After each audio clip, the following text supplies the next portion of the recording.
everybody, welcome back to my channel. I hope you're having a fantastic day. Today we're going to be trying out another new beauty blender. So last week I got the privilege to try out the Juno sponge, which I thought was really interesting. It was very different, different to kind of any other sponge I've used before. But this week, in my latest in beauty box last month, I got this weird sponge. So this is from Cover FX. Came in a very cute package. Let me just show you the package.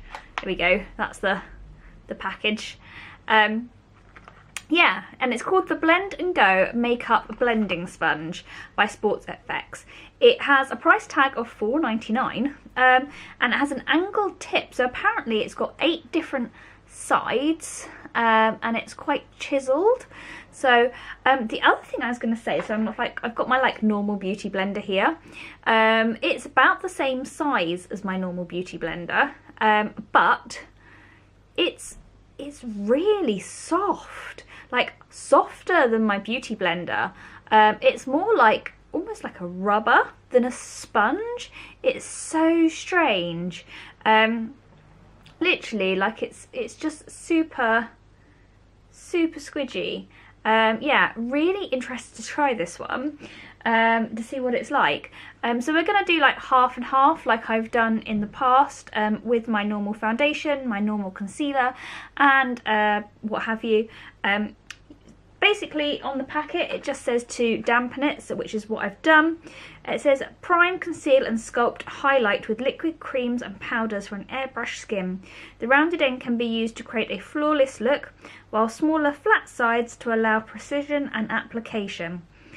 Use damp when applying creams and liquids. Use dry to apply powders. Gently wash with warm water and face cleanser. For the best results, replace every 1 to 3 months. Okay, interesting. Yeah, so I just thought it was an interesting little sponge and I wanted to try it.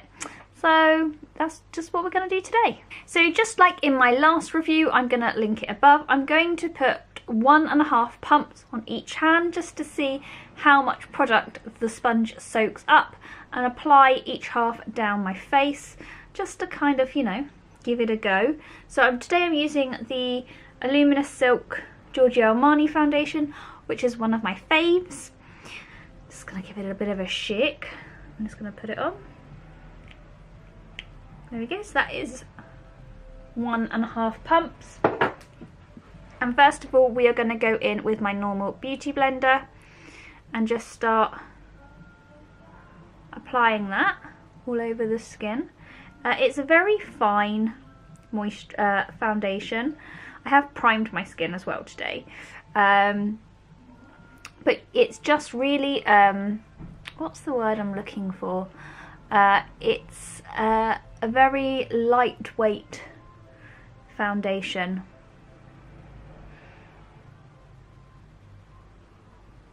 Okay, and I'm just going to go a little bit down my neck, and I'm basically not left with anything.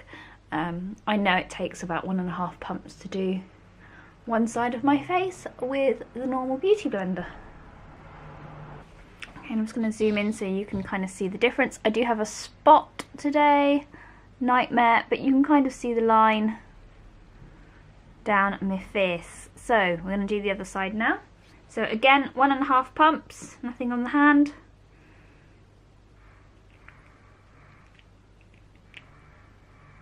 Ooh. There we go.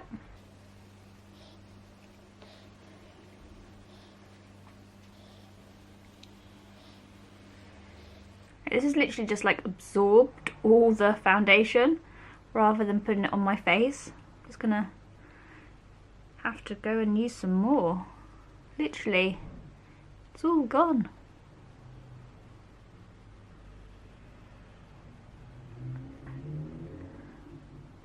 Press it a little bit harder.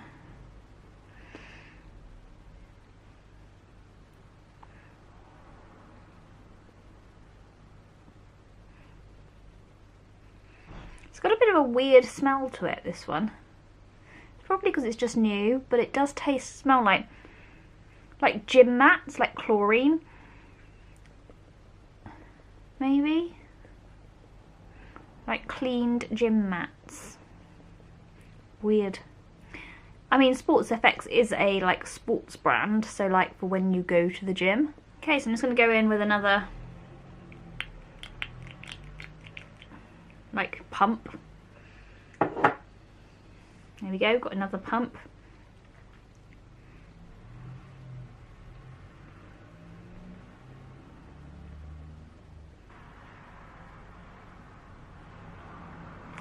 Okay, so far we can definitely say that this uses more product. Yeah, it used literally like 2 pumps to do the, well, nearly, yeah, 2.5 pumps to do exactly the same what this one did.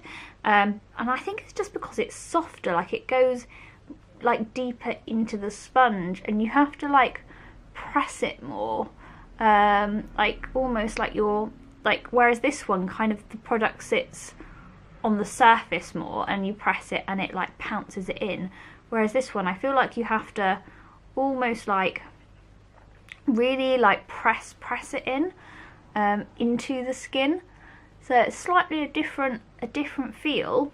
It's a bit like memory foam or something. It doesn't bounce back quite as quickly as this one, so as this one's like that, this one just kind of takes its time a bit more. It's very different. It also makes a really annoying noise when it hits your face. Listen.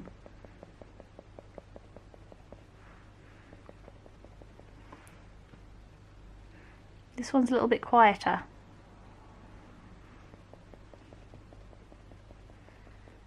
Okay, so next we're going to go in with my regular Tarte Shape Tape in the shade Fair. I'm just going to put a little bit here, a little bit here, here, and here, as I normally do. Let's see. Oh, I might put a little bit on the offender that I seem to have developed today. Let's see how we get on with this. I'm just going to grab a small mirror just so I can see a little bit closely. I'm going to use the pointed chisel tip to blend it in.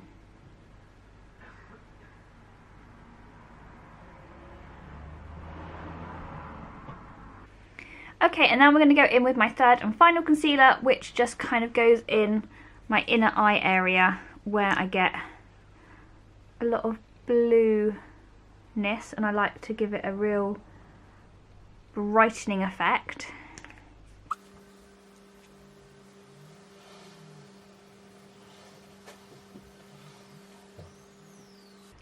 Okay, so the Sports FX Beauty Blender is so soft that when you're pouncing it into your eye area, it is very, very comfortable. The only thing I would say is that you do have to really press it in to like unusual shapes. So although it's really pointed, it doesn't really like pounce the product because it's so soft. So you almost have to like twist it and pounce it at the same time. I found it really hard, especially in my like around my nose area, to really get the product to move in and to sit without gathering. And then like around my eye area, like where my creases are, like although it's pouncing it on the surface, you really have to push it in, whereas this just does it. It doesn't have to work quite as hard because it's a bit firmer. So in application of cream products, I definitely think the Beauty Blender wins. In fact, I would say that this, yeah, is just a fail. It's not, it's just so soft that it doesn't really do what it's meant to do very well. It wouldn't be like my first choice of beauty blender, that's for sure. I feel like it needs to be firmer and to really give you a little bit more kind of, I don't know, like control of what it's meant to be doing. It just doesn't have enough control. It's yeah, not for me, not for me. not this one anyway. I mean, the application itself does look fine, it doesn't look horrible, but you do have to work a bit harder with this one. However, saying that, this is only $4.99, whereas these are normally $16.99, so you know, you are paying for a premium product with this one, whereas this is a little bit more budget and affordable. However, as again, you know, if that was your budget, it's not a really bad beauty blender. It is very, very soft. If you've got quite sensitive skin, you might really enjoy using this because it is a little bit softer, whereas this one is a little bit firmer. So yeah, you might find that that is a bonus for you. I think this would work really well with powdered products, if I'm completely honest, because when this uses cream products and it's wet, it really absorbs them. It uses a lot more product. But if you're using a powdered product, I'm guessing it's not going to absorb it quite as much. So it might be really good for like under eye baking possibly, or putting on like contour powder if you use a sponge to apply your contour. But with regards to foundation, it's a definite no for me. So guys, I'm going to get ready and finish off my face. I'll be right back. Okay, so I've done all my makeup. I'm just going to zoom out because you're a bit close. Hi. Yes, I've done all my makeup for the day. We're going to see how the foundation wears, whether there's any difference on one side to the other, and I will update you as the day goes on. Do you know, Luminous Silk is such a good foundation. I'm not expecting there to be any difference, but if there is, I will let you know. And yeah, I'll keep you posted.